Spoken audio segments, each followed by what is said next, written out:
Добро пожаловать в мой канал. Les incendies ont ravagé au moins 1600 hectares en Corse. Photo d'illustration datant du mois d'août 2017. Pascal POCHARDCASABIANCAFP. Le passage de la tempête dans la nuit de mercredi à jeudi a attisé plusieurs incendies dans la plaine orientale de l'île. D'entre eux ne sont pas encore maîtrisés. 3 personnes ont été blessées, 1600 hectares sont déjà partis en fumée. Après avoir balayé une partie de la France, la tempête Eleanor s'abat sur la Corse où elle a provoqué un effet inattendu. Ces vents violents ont attisé des incendies, provoquant des feux d'une ampleur inhabituelle en cette saison. Sur les 6 foyers actifs mercredi soir, 2 restaient d'une taille significative jeudi matin, selon les autorités. 3 personnes ont été blessées, 1600 hectares détruits. Un premier feu, qui a pris dans la nuit du 2 janvier, a ravagé les environs du village de Sant'Andrea di Cotone. Les Canadair ont pu intervenir 23 fois avant l'arrivée des vents d'Eleanor qui les ont cloués au sol. Dans la commune voisine de Cervione, les habitations ont été léchées par les flammes, selon le maire de la commune interrogé par France Bleu. Ce dernier précise que le dispositif mis en place par les pompiers a permis de les protéger, ainsi que la population. Jeudi matin, la préfecture de Haute-Corse estimait qu'il avait à lui seul détruit 1000 hectares et mobilisé encore 168 pompiers.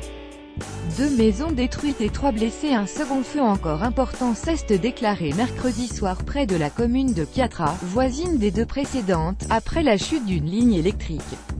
Le village s'est retrouvé encerclé par les flammes. 10 habitations ont été touchées, 5 ont été détruites. 3 victimes ont été prises en charge médicalement, une personne brûlée aux membres inférieurs et supérieurs, une personne intoxiquée par les fumées et une personne âgée légèrement blessée à l'épaule. Une bergerie avec 200 chèvres a également été détruite. Sur la commune de Taglio Isolascio, la surface brûlée atteint ce matin près de 150 hectares et mobilise encore 35 personnels sur le terrain. L'incendie y est circonscrit. Les feux déclarés à Pancheracchia, Aglione et Sorbo Cognano sont circonscrits et ne suscitent à cette heure plus d'inquiétude. Une quarantaine de personnes ont été hébergées dans une salle des fêtes d'une commune proche des villages sinistrés, indique la préfecture de Haute-Corse, qui invite les habitants à rester chez eux. Les Canadair attendus au total, près de 350 pompiers et gendarmes sont mobilisés pour lutter contre les flammes et protéger la population.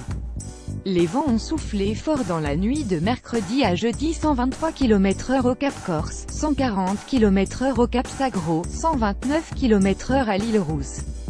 Ils ont cependant faibli pendant la seconde partie de la nuit. Météo France a levé l'alerte orange dans son bulletin matinal, tandis que la chaîne Météo estime que les vents devraient perdre de leur force vers 9 h ce matin. Ceci devrait permettre aux Canadair de reprendre leur travail. Près de 11 000 foyers restaient privés d'électricité sur l'île jeudi matin. Le trafic était suspendu dans les aéroports de Bastia, de Figaro et de Calvi. Celui d'Ajaccio fonctionnait normalement. Le préfet de Haute-Corse a interdit l'emploi du feu toute la journée de jeudi sur l'ensemble du département. La chaîne Météo est une société du groupe